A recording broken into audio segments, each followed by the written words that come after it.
Welcome everybody to the All Pro Podcast. I'm your host, Jody Football Coleman. We got our co-host over there, Stacy the Show Smith, and we got a special guest today. It's not I know I got football in my name, but today we're gonna talk a little basketball today.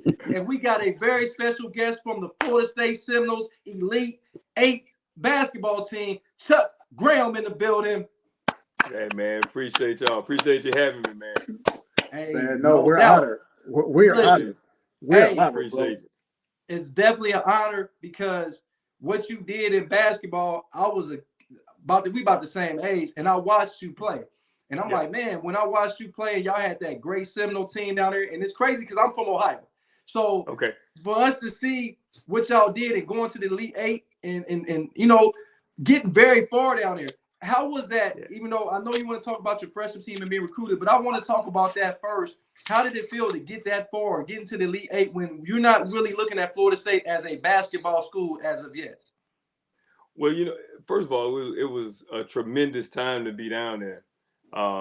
Football, of course, in '93, Charlie Ward was coming on, and the guys were playing at a high level, and they had been playing at a high level, since Dion was there, and you could kind of feel the momentum. So it wasn't a surprise to us. Coaches did a great job of recruiting and bringing a lot of talent in. But just being on campus during that time, man, it's a football school, and we kind of know that. But at the same time, you kept that excitement that football had built, and it carried on to the spring because what guys were doing in basketball. It was an awesome time to be there. Man, y'all had a squad though. I mean, Bobby Sura, Charlie Ward, yourself, Doug Edwards, Sam Cassell. Like, man, y'all really was the first team what NBA teams are doing now with small ball. Y'all did it back then. Yeah, and everything I think was kind of like trial and error. You got to remember, my junior year, we actually moved to the ACC from the Metro Conference. So the Metro Conference was just super athletic. But the ACC as a whole were recruiting, like they were getting NBA guys. They had NBA guys. I mean, the ACC, the Michael Jordans and that whole deal. So the history of Tobacco Road. So moving to that conference, nobody really respected us in basketball. Of course, it was a football move. But I felt like once we got onto that stage, because Doug, he's a first rounder. Sir was a first rounder. Cassell was a first rounder. And Charlie Ward was a first rounder. And now you're talking about guys like Rodney Dobar. All-time leading shot blocker was on that team too. And we had guys, Andre Reed, who was a 7-footer, kind of looked like David Robinson. And all these guys I mentioned scored over 1,000 points. So I felt like once we got on that stage, we would be fine. But we went with the 4-guard lineup, and it cost a lot of teams trouble. Yeah. Our first couple of years in the ACC. Oh, yeah. Yeah.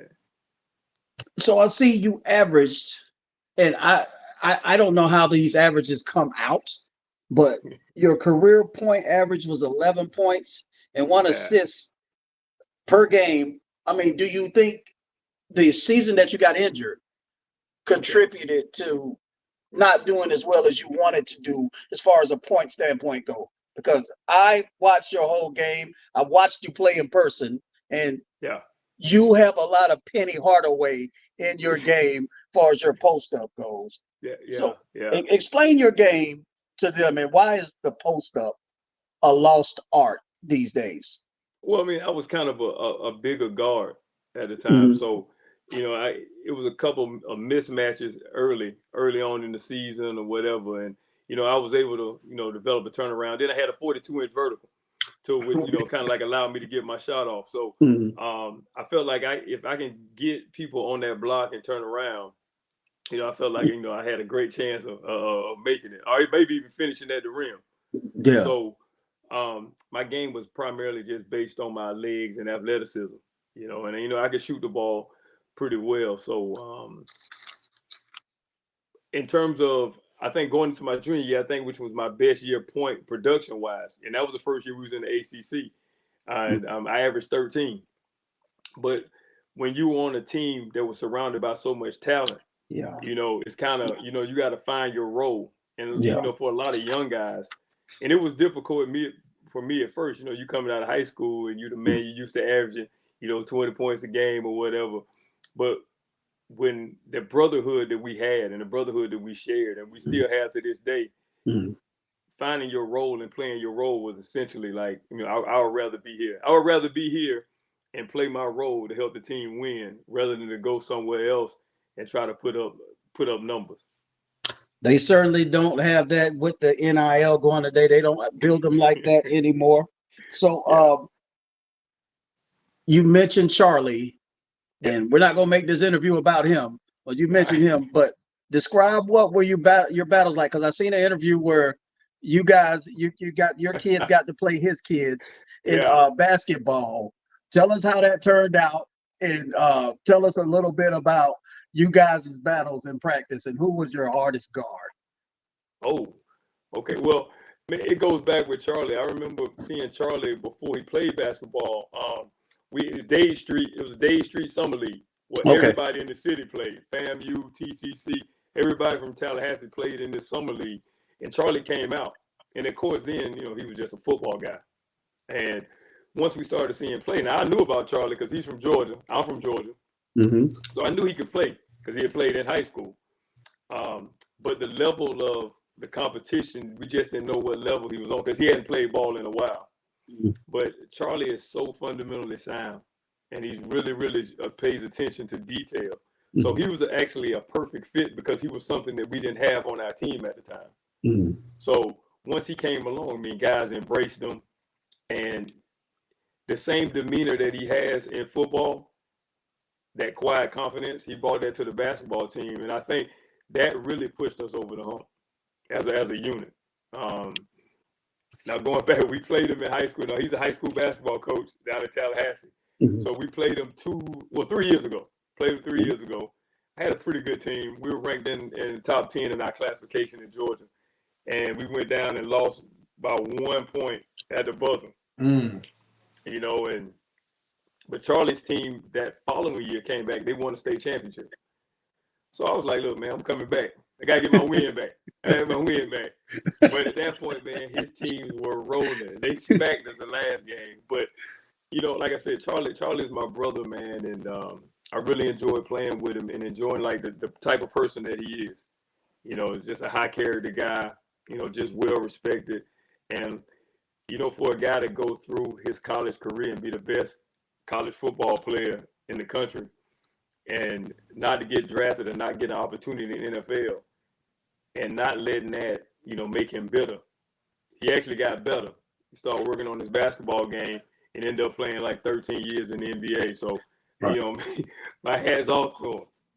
Yeah, next time you see him, and you can tell him I said this, take those glasses off, Charlie, because you look like Raj from What's Happening with those glasses. Hey, I'm going to see him tomorrow. I'm going to make sure I tell him. I'll see him tomorrow. You make sure you tell him I said it. We used to toss each other an email about him being a motivational speaker at one of my youth foundation's rallies. So I haven't talked to him in a few years about it. But I'm sorry, Jody. Go ahead. No, I was gonna say with your size, you're 6'3". It's like if you would have been playing the way you played then in today's game, you would be a perfect fit in the NBA because we play. Nowadays they play the positionless basketball, and you were so versatile. You can shoot the three, averaging about 34% from the 3-point line, and you would dunk on somebody. So, do you think the way that you play, you would transfer that game over in today's game more? Yeah, definitely. I think with athleticism is something that you can't teach, and I was truly blessed. The good Lord truly blessed me with with strong legs and a high vertical and that whole deal. But I do think the way the guys play now, when I was playing, it was more like specialists. Guys played just one position and that was it. But now it's more like a European game where everybody's skilled. Everybody can shoot the ball, and we're not so heavily relying on a post-up guy to double, and you have to kick the ball out. Now, even you look at those Houston Rockets teams that won the 2 championships, the ones that Sam Cassell played on his rookie in the second year. They basically was the offense was just like, let's dribble down, get 4 people around Akeem, throw the ball into Akeem. Whoever man doubles, you either cut or you're going to spot open to hit the 3. So definitely could have translated. and on that level. Yeah. So I didn't catch the extent of your injury. Was it a knee injury that kept you out and they gave you a medical red shirt? I mean, my initial question is, when you got there, when you initially got to Florida State, who were other teams that were trying to recruit you, and who did you consider before you considered Florida State? Okay, well, coming out of high school, I was a player of the year in Georgia in my classification, and these rankings, at the end of the day, they just what they are. But I was 49th in my class, so all the local schools. I'm originally from Augusta, Georgia. Mm-hmm. So you're talking about South Carolina. I'm real close. I'm like 72 miles from South Carolina. I went there a ton. Went to the UGA. I was at Georgia a lot. Alabama. Alabama was another one. But I was really close to committing to Georgia. Then I took a visit to Tallahassee, and it was FAMU's homecoming. And at Florida State it was a game changer for me. And outside of that, socially, I really felt like I could play right away. And George McLeod was the guy that graduated in that class before me. Yeah. I was watching him. Yeah. And just to see in his development, because he became a guy that didn't really contribute at all to becoming like an All-American by the time he was a senior. Mm-hmm. And, that type of development really spoke to me. My parents, like, look, man, that kid came from this, his body transformed, his game transformed, and now he's made himself into a player just with those coaches' hands on him. I was like, man, that's probably the place for me. And I felt like I can play right away. And then I fell in love with Tallahassee, man. It felt like home. It's kind of remind me of Augusta. So it was kind of like a match made in heaven for me. It sounds like it. Was it anybody that when you matched up against them in the college level, and especially the ACC, who was one of the ones you couldn't wait to see that you knew you was going to cook? Well, the thing is, back then, ACC, now you got to remember, Carolina had just won a national championship. Mm-hmm. And then Duke had went back to back. Right. So, the team Maryland had a good team. They had a guy named Joe Smith. Yes. Really we know yes. Joe. Yeah. You go to Virginia, they had this guy named Brian Stiff, yes. Junior Burrow, yes. Corey Alexander. Yes. So it was no actual days off. Wake Forest had Tim Duncan and like Rodney Rogers was on the team when we first got there, and he was a handful. Mm-hmm. So I think overall, man, I was just excited just to see what my game was compared to those people that we see on TV all the time. So going into, and then our mentality as a team, like we had nothing to lose because people didn't respect us. So we just had a chip on our shoulder. And I think Sam, being from Baltimore, he bought that kind of city swag, and then it was balanced out by Charlie actually leveling all of us off. Like, let's be humble, but at the same time, let's show them what we're about. So it was a perfect match, man. It was a perfect match. Sounds like those Carolina teams. Now, I grew up a Carolina fan, so I mean, the first time I played in the Dome, the Dean Dome. We played in the Dean Dome. Doug Edwards didn't play because we got into a fight with FAMU. And he threw a punch, so he was suspended. So now we're going into our first ever ACC game. I think this was in 91-92 season. It's in December. We're going there to play. And first of all, like I'm seeing Dean Smith on the other end of the bench. I just grew up watching him. Mm-hmm. And you had to get over that because now it's time to compete. Like you can't be like starstruck or whatever. It's time to play now. Yeah. And we went small, and I think Carolina really wasn't prepared for it. And we would always catch a mismatch. Our coach's the game plan was just penetrate the middle and let's kick out for threes. Close out, attack the closeout, so guys are going to be open. So Carolina was a traditional defense. They just overhelped, basically. They were sending so many people to the paint that they were leaving either myself, Sura, or Charlie, or Sam wide open. And I think in that game I hit like 5 threes. I had like 19. It was like target practice because you're going to get a wide open look because Charlie was so good at getting to the hole and Sam was so good at creating. Guys were running like wide open. And we ended up beating them that night. You know, Ooh. without our, I think I remember watching that game. yeah, we ended up beating them without our best player, which is probably, I think, one of the biggest wins in in Florida State basketball history. I mean, if not like top 3. I agree with that. Yeah, I agree nobody with saw that. that coming, and it was the first game on that national stage, the ACC stage. So you trying to skip over a question? You trying to skip over something you said? How did that FAMU fight start, Chuck? Oh, well, you know what? I think it's simple that we had 2 guys. FAMU had a guy named Reginald Finney. Reginald Finney is from Macon, Okay. and Macon, Georgia, and he's tough, about 6'4", tough, hard nosed, great player. Him and DeLon Turner, and I have utmost respect for those guys. But we always hang out in the summer. We all play like summer ball against each other, and it was the first time I think that the 2 crosstown rivals had played in like probably about 20 or 30 years. So it was already kind of tense in the arena already. You know, we trying to prove ourselves and just let them know, like, look, man, hey, we're not going for that today. You know what I mean? But we knew how good those guys were because we played against them. And same thing. So we had ultimate respect for them. I just think things got a little chippy. Probably could have been handled. I'm not going to blame the refs, but I think if they threw a couple like ticks in the beginning, I had a couple warnings, I think things would have calmed down. But it was definitely tense. And, you know, Doug Edwards was kind of like our intimidator. Yeah. You know, and yeah. And he got a rebound once and just let a couple elbows fly, and then next thing you know, it's chaos. Chaos. But I just think it was one of those situations like brothers. We've been around each other so much, our teams, FAMU and Florida State, just playing. And, you know, the city came out to that one too. You know, and it was, yeah, so it was definitely an embarrassing moment, but at the same time, we were all able to get together after that, man, and just sit down and talk. And it was no hard feelings after that whatsoever.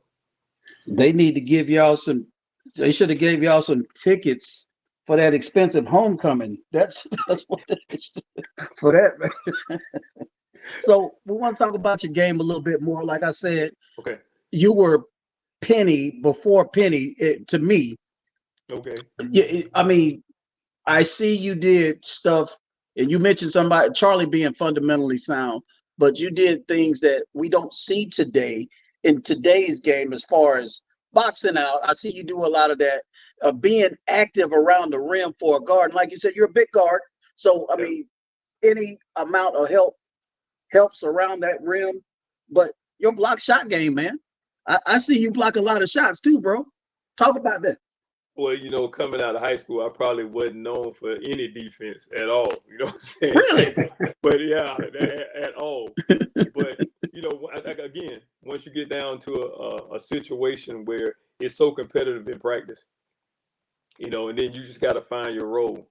So, I mean, because of my vertical, I was always able to come weak side, you know, catch a weak side block. You know, most of those blocks, I was just catching somebody by surprise on the weak side and just coming to make a play.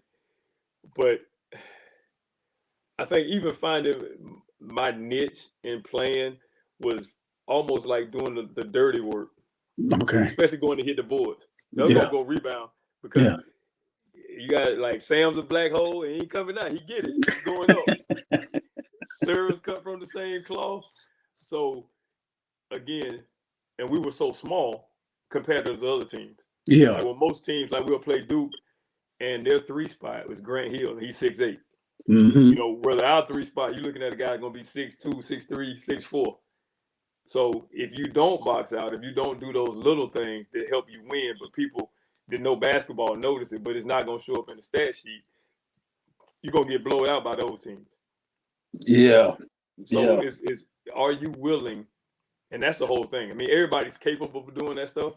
Yeah. At that level, you're capable, but are you willing to do it to help the team win, knowing that there's no instant gratification coming from it? Absolutely. So I heard, and this was a little bit after your time, of course, at FSU, but JJ Redick mentioned a while back that he hated playing Florida State guards because they were the most well-conditioned guards in college basketball. Well, I mean, Yeah. explain your trainers and why are Florida State guards so well conditioned? Well, yeah. And that was I think going back to when I was in school, and I know Coach Ham is cut from that cloth too, and even Steve Robinson, guys we would play so much, and then guys were like super competitive. I mean, on anything. So if that's going to the track, we're gonna try to beat each other. Or that's running suicides and sprints, we're gonna try to beat each other. And Sam and I were roommates. Cassell and I were roommates. Oh wow! And my roommate prior to that was a guy named Aubrey Boyd. Okay. And Aubrey was 6'6", point guard, just long, skilled, just knew the game inside and out. And he would push me because he was pushed by, George McLeod. So it was almost kind of carrying that torch. So when Boyd was telling me, like, look, man, this is what you have to do. I saw Theron Mays every day working out. So it was just second nature. Like, look, man, I want to be next in that line of great guards that that play at FSU. Now, wow, yeah, that's dope, man, to be able to run. Because I played a little college basketball myself at Northern Kentucky University, not at the level of Florida State. We were D2, so we D1 now. I know about Northern Kentucky though. Yeah, I know. Yeah. But you had some, the ACC is arguably the best conference in college basketball, and I know at least back then. Like when you played against non-conference teams, what was your toughest matchup in a non-conference game? Because that was so much competition in the ACC. Well, and that's the one thing that we had to get used to, again, being on that stage, that you were going to face somebody. You're going to get somebody's best shot every night because you had that ACC patch on your jersey. And I remember the first time we played in the Big East ACC Challenge. And we were playing in Atlanta, and we were playing in my hometown, home state, and it was a big game, ESPN game, and Cassell was coming out of JUCO, so he was pumped up about it, to being on that stage, because we played Jacksonville the game prior to that, and we won, and we scored a whole lot of points, but we really didn't play solidly defensively. So we go and play Syracuse. Oh, they got this guy named Lawrence Moulton. Oh, Lawrence Moulton. Yeah. And they had the point guard now, who's the head coach now, a guy named Adrian Archer. Yep. He's really good. And they were long. They got David Johnson, Conrad McClain. They were big, and they were really physical. And we learned a lesson that night, because I think in terms of being a team, and this is how you gel, we didn't really rely on each other that night. And I don't think it was a selfish thing. I just think like that stage hit, and he was like, look, I can make that shot. Well, against teams like Syracuse, like I told you, you're going to get their best shot. You got to actually make them move a little bit because they're in that zone. Oh, yeah. You just come down and take the first look. That may not be your best look. Yeah. And I think that's it. And so we just jacked threes all night, just, shot off balance, and one thing led to another. But we learned a valuable lesson. I mean, I think the game was competitive, but we had to go back to the drawing board and say, look, man, we're going to do it. We got to do it all together. We got to play smarter, actually. Mm-hmm. Yeah. And I think that's what helped us, actually. It propelled us. So when we came against North Carolina at that time, we had seen that type of like size and that type of strength and athleticism, and we were able to take care of them. I think we won that first year in the ACC. I think we won like 14 regular season games. Finished second to Duke. Oh, okay. Yeah. We swept Carolina too. I mean, we swept them. You swept them that year. Y'all swept them that year. Yeah, we swept them the first year, and I had great games against Carolina, because I scored my 1,000 point against Carolina at home. I had like 24 points, and we scored like 110 against them. But we also played them in the ACC tournament, and the old adage of trying to beat a team 3 times. Yeah. And it was just one of those deals that they tried to go small, try to match up with us. But then they also start pounding that ball in the inside too, So let's talk about this Elite 8 Sweet 16 run. I see you guys, it took you guys overtime to get past. Is this Western Kentucky? Talk about that. And I didn't get to watch that game because I try to find all you guys' old games on YouTube, but there's not a lot of them on there. So tell us about that game that night and what went right and what went wrong.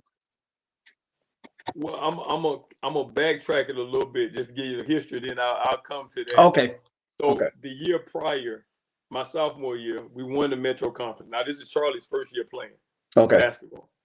We beat Louisville at the buzzer. Charlie hits a shot from half court, so we beat Louisville. So now, things are getting excited around the basketball program, but nobody knows really who Charlie Ward is because he hadn't played football yet. So the next year he goes to play football, and the expectation around our program is high because now we got Sam Cassell coming in and Surah coming in, and we know it's going to be our first year in the ACC, so we make the move. Well, we used that whole ACC thing, so we end up played USC that sophomore year. They had a guy named Harold Minor. Baby Jordan. So we ended up beating them in an 8-9 matchup, and then we play Indiana with Calvert Chain and Damon Bailey. And we playing them in Louisville, so Indiana, it's thick. It's basically a home game for them. You know what I'm saying? And I don't think we were particularly ready for that stage at that point. So we lost that game. But again, the confidence was high because we knew we was going on to bigger and better things playing in the ACC. So now we get to the ACC, finish second, play Duke. You get to the tournament. They sent us out west. We was the third seed out west. So we played a team Montana. I always tell any tournament, the first game is the hardest because it's do or die. You got to win. You know what I'm saying? So we struggled with a Montana team like the first 32 minutes, and then we kind of opened up and won the game. So now we playing second round. We got Alonzo Mourning in Georgetown. But now remember, our battles in the ACC had prepared us to play teams like this because we learned our lesson from that Syracuse game early in the year. So we knew we had to be physical because back then the Big East was built on this like a physical style of basketball. And again, just a tight game. We get to the second half, and I think basically our conditioning helped us out too because we shot the lights out in the second half and we ended up beating them. So we basically ended Alonzo's college career because we knew he would end up going pro. So second round game, we out west now. We're in Boise, Idaho. So instead of coming back home, we spent a week because we knew we had to go to Albuquerque to play. Our next round was going to be in Albuquerque, New Mexico. So we ended up going there, and we're practicing. And at this point, man, we had been around each other for so long. Guys were just flat out getting tired of being around each other. Like just being on the road. So we welcomed the game, but we had Indiana again from the year before. But I think we better prepared this time. We better prepared because we playing against teams like this, so we understand what to do. But again, we lost a nail biter, a close one to them. I seen that one. I remember watching that one. Calvert Chain, man. Those guys, they played just a different style of basketball as far as execution and trying to take different things away from it. But I felt like we were the better team. We just didn't prove it that night. If that would have been like a series, I think we'd have came out on top. I would hope so because I don't think I was a fan of Bobby Knight because of what the media portrayed him as. But your impression of him while y'all were playing against, because you met him a few times. Yes. Well, I had like a little quick conversation on the sideline with him. I took the ball out, and I actually ended up making a shot prior to that.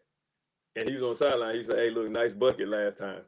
Last time down. Yeah, that's high praise, man. I know. I appreciate you. You know what I'm saying? So did all the other coaches give you any compliments like John Thompson? Obviously met John Thompson too. So and who else? Dean Smith. Tell us about any interaction that you may have had with them. Well, quick story about that, man. I had a aha moment with Dean Smith. So I told you we swept them that first year, 91-92. We swept them, and I think I had 19 that first game at their place, and then I had like 24 at our place. So now I'm actually it's pregame, so it's probably about 2 hours before the game, ACC tournament. So I'm out just shooting because we had the first game that day and we were playing Carolina.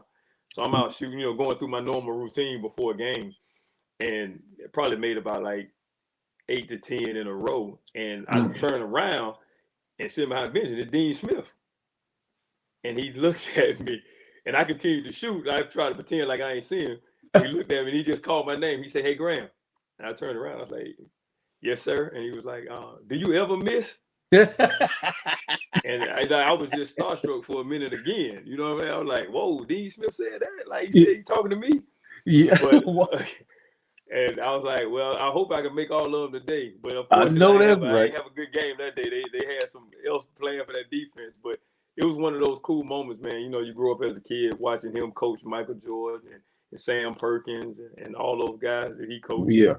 They actually have a conversation, or he even actually complimented you. Well, it was big time. It's something I cherish to this day. Yeah. Is he, in your opinion, the greatest college basketball coach of all time? Oof.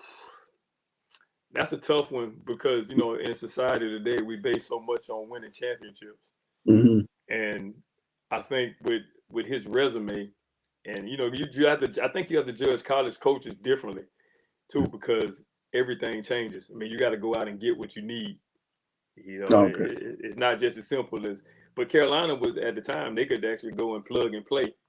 Right. They get a guy, All-Americans here, but to actually get those guys with those egos to play a certain style was actually where I think the rubber met the road, though. Because, I mean, you holding Jordan down. People didn't know he had that in his game because his role at Carolina wasn't to just go out and score like 30 or 40 points. You know what I'm saying? Yeah. Man, you get us like 15 to 20. Right. So when he got to the NBA, he was kind of like unleashed. It's like, what's wrong with Dean Smith? But actually, to get him to play that way to help the team win, I thought that's where. But if I go with just overall, I mean, you got to respect what John Thompson did with a Georgetown program. Yeah. I mean, and the kids that he was taking second chances on kids. But as far as longevity, I mean, you look at somebody like a Coach K. Yeah.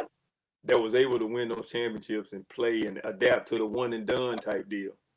But I also got to give some love to my man, Leonard Hamilton. Absolutely. He's coached over so many decades, and he still can relate to the kids now. It's a treat every time I get to go down and watch practice, and hopefully I'll be able to catch him this weekend. But yeah, you're in town this weekend. I know, man. I got to go by and check him out now. Yeah. But to see him talking and interacting with not only the recruits, but letting the assistant coaches do their thing, but also follow up. And I just think what he's done at Florida State is remarkable because you always are under the shadow of football.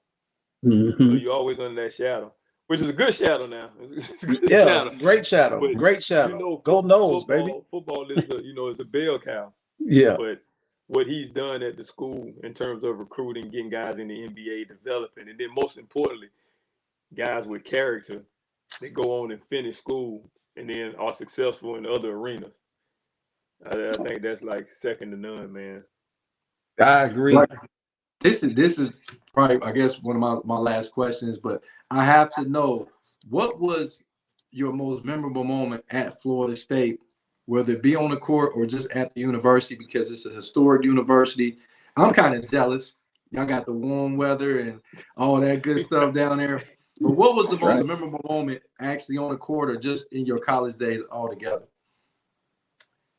Man, I think I'm gonna give you two things. And I would say the first one, just off the court, was being able to the camaraderie we had as teammates, and the plane rides and the bus rides and practices in the morning and in the afternoon, and weightlifting sessions, and just being in the locker room and just basically being one of the guys. you can't. I mean, I still talk to, and the thing is, man, I still talk to probably about 60% of my teammates now. Okay. You know, you pick the phone up, like, hey man, what's going on? Like Doug Elwoods, Dobar, and Sam Cassell, we got like a little group chat, man. We just football game, basketball game, we always talking. And I think that was one of the things that, you know, embracing guys come from different areas and different backgrounds, but you're able to become brothers because of that basketball. And you're going through the same struggles, and we were able to grow together and actually do something special. And now, you know, you can talk about kids and family life and that. So I would say definitely all those. But, you know, I injured myself. I got hurt. Go back to the knee. Tore my ACL the first game of the season, my senior year. We're playing Siena. It's preseason NIT. And we were actually, I think we were preseason ranked 9th. So we were going to have a pretty good team, you know. And like I said, we had 4 first rounders on that team. So you're going to be pretty good. Yeah. So I tear my knee, and to go through that season, and that's the year we went to the Elite 8. So we go through that season, you know, just, you know, of course, not feeling really included, but just being around, you know, that was definitely a highlight. But I really always wonder what would have been if I would have been able to play, because you can see that, like, if they use another scoring threat. Because, like I say, the prior year, I averaged like 13. Right. And I was 3rd on the team in scoring. I think Sam led us, Doug was 2nd, and I was 3rd, and then Surah.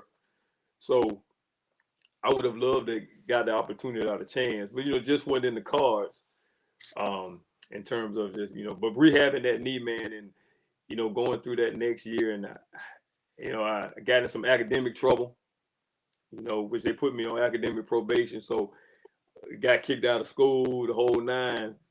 But my biggest moment was to come back through all that, about all that adversity. You know, come back, got back reinstated in school, and it actually propelled me to actually graduate, because I ended up graduating right after that next semester. Okay. And then to rehab my knee and all the things that I took for granted before, to actually play in that first game, you know, after the knee, and that was probably my proudest moment. Oh, you know, great. Because That you lost sounds all great. of it. You lost all of it, and then you just battled to get it back. So I was really appreciative, man. Beautiful, man. We didn't know that, but I didn't either. I got a bone to pick with you, because I think it was a Louisville game, if I'm not mistaken. I'm trying to find out who was on the wing when this Everett Sullivan went dunk side and dunk reverse. Who was on that? Who was on that wing, Chuck? Who was on that wing, man? It wasn't me. Hey, you got to drop a dime today. You got to. I'm probably gonna say it probably was Dobar, man. But you got to think about it now. Those Louisville teams were super athletic. Now, Yes. I mean, they were in. LeBradford Smith was probably one of the toughest matchups I think we had, because he was another guy that was 6'3", 6'4", with some size. You know, he was a bigger guard also, but he was so explosive. You know, he was really explosive. So Louisville was tough, man. That was had a guy named Greg Minor, who actually ended up playing against in high school. Yeah. I think he ended up going on to play with the Celtics. Yep. Okay, I remember Greg Minor. I remember him. Yeah, 6'6", 6'7", man. So I had battles with him in high school, and we just hooked up again when he went to Louisville. So and I'm not done with my beef, because y'all let this guy get y'all at the buzzer through that game. I was upset about that, Chuck. Man, I told that. So going back to that Metro Conference, you know, you had pros pretty much on every team. I don't know if you guys remember playing like against Virginia Tech. They had a guy named Bimbo Coles. Bimbo, Bimbo was like Miami legit. Heat. Yeah, exactly. Yep. He was legit, man. He was a legit player. And Clarence Weatherspoon played at Southern Miss. He may have been like the highest jumping guy I've ever seen in my life, man. Weatherspoon was bad, solid. Oh my goodness, man! He bounced out the gym.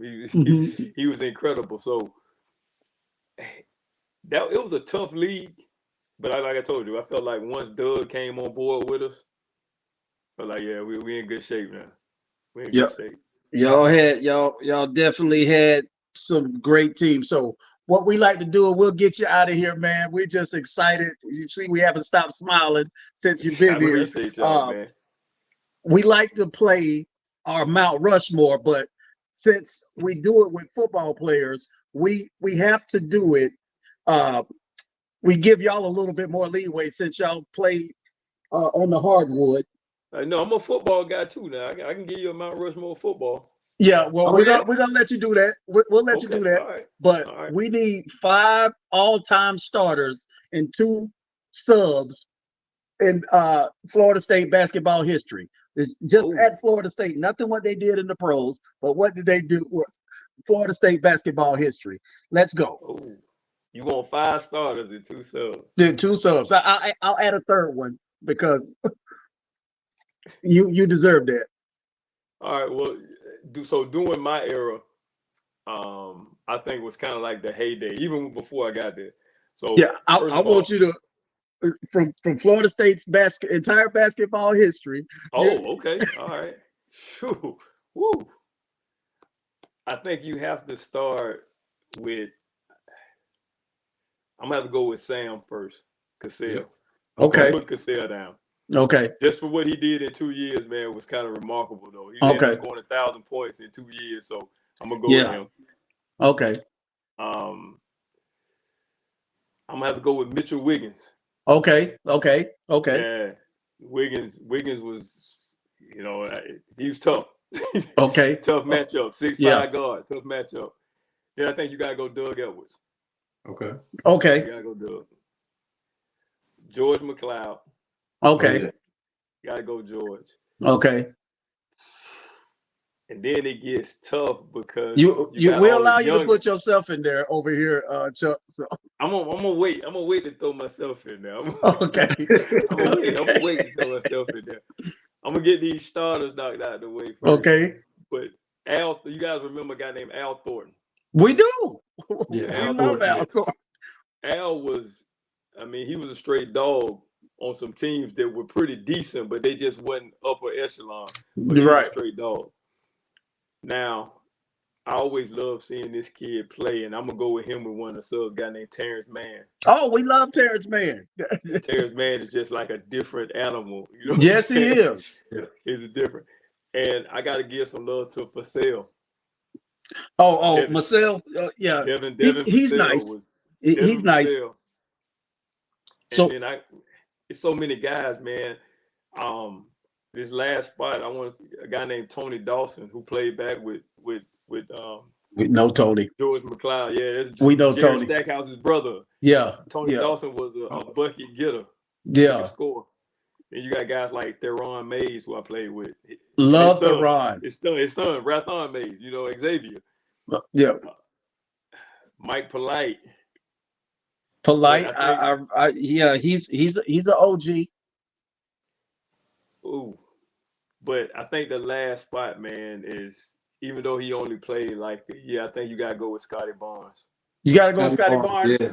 That's interesting. I like Scotty Barnes. So you didn't put yourself in there, and we were trying to give you every opportunity to do so. I saw you did. I saw you even added another spot. We were trying to give you every opportunity to do so. So what I do, I would go Michael Snare. I have to put him there. Doesn't beat a Snare. He's clutch. Yeah. Michael Snare. That's Black Larry Bird. So then I'd have to go. I put Bernard James there. I love Bernard James. Dog, I would. Straight dog. I also. It's hard for me to leave Tat Hunter out of here. It's hard for me to. Yeah, it's hard for me to put him out of here because I got to see you guys play in person. So y'all were my first bunch of Seminoles. But I love Terrence Mann. Who else did I love? Gosh, man. This is hard for me because I have you in my 5 and 3. I have you in my 5 and 3 as well. So I got you. I'll leave it at that. I won't finish out the thing, but Bernard James. Cabin Gelly. I have to put Cabin Gelly in there. I have to put him in. Yeah. And we'll leave the rest of it to the non-believers. So, So I got to give you the football one. You got to give me your Mount Rushmore of Florida State. Offense, defense, don't matter. What's your Mount Rushmore of Florida State so football? we already know who your first slot is. We So already name know the that, other three. You gotta say it. You gotta say it anyway, though. You gotta say it anyway. Oh my goodness! Well, you know I got to go with C. Ward, man. Yeah, Hey, C. Ward, and I almost went prime time first. You know, you can't do that to Charlie. yeah, you know what I'm saying. Yeah, but so I was with Charlie prime. Oh, D. Brooks. Yeah. Okay. Yeah. Derrick Brooks, Okay. man. Derrick Brooks was a game Okay. changer from the time he stepped on campus. Okay. You know, and I love Winky and Warwick Dunn, but the swag that Jameis Winston bought. Okay. Unmatched, Okay. man. So that's my 4 right there. Okay. No Peter. No Peter Ward. Ward. I love Petey, man. Yeah. No Peter Ward, man. But I got to throw a little defense in there, though. Defense in there. So I got Jalen Ramsey. Yeah. Yeah. We like Jalen. We like Jalen, man. But yeah, man. Chunk, man, we're so honored that you came and stopped by. We couldn't stop talking about this all week. We were so excited. We got a chance. You stopped. I hit you in the inbox, and when you hit back, bro, my eyes lit up like 2 Kennedy 50-cent pieces. I'm like, he is. So I called him and told him, I'm like, bro, we got. He Chuck, texted man. me. So he we are texted me honored, like, bro. man, we got Chuck Graham on the show. Like, I'm like, you can see a text, but it's like he's saying it. Yeah. So, I was excited because I got to see him play when I was a kid, man. So, man, what does it take for us to get you back, man? During basketball season, can we have you back? Oh yeah, definitely. I mean, I can talk hoops all day, man. You know, I coach a high school team. That's what that was our next thing. Yeah, man. Tell us what you're doing and what's your expectations for your kids.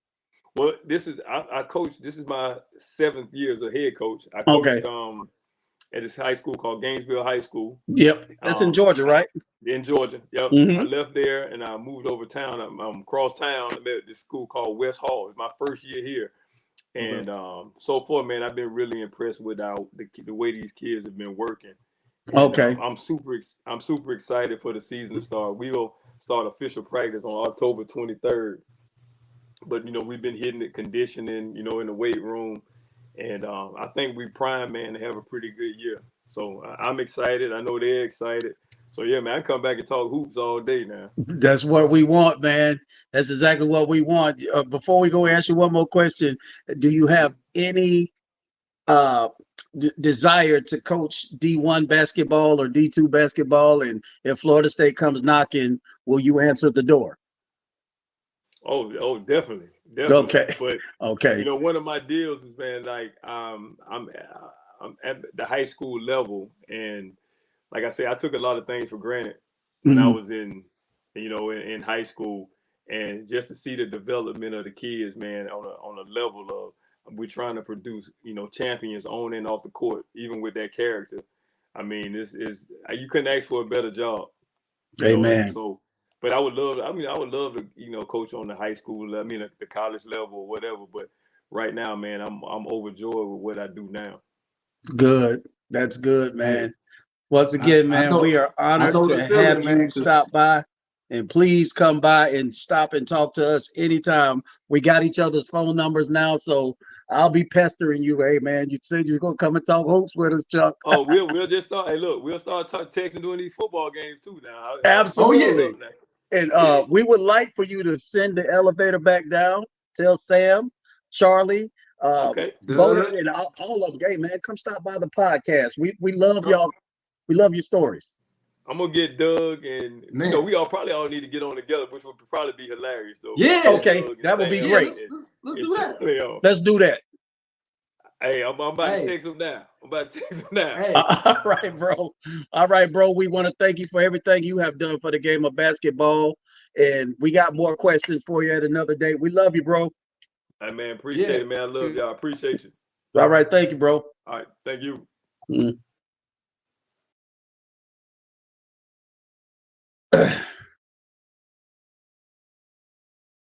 That was our guy, Chuck Golden Graham.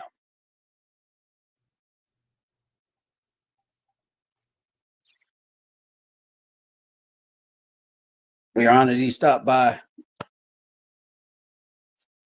That was an honor. Watching him play when I was a kid, that was a high honor, bro. Remember to follow us on all platforms, streaming platforms, Spotify, YouTube, RSS, and everywhere else. All Pro.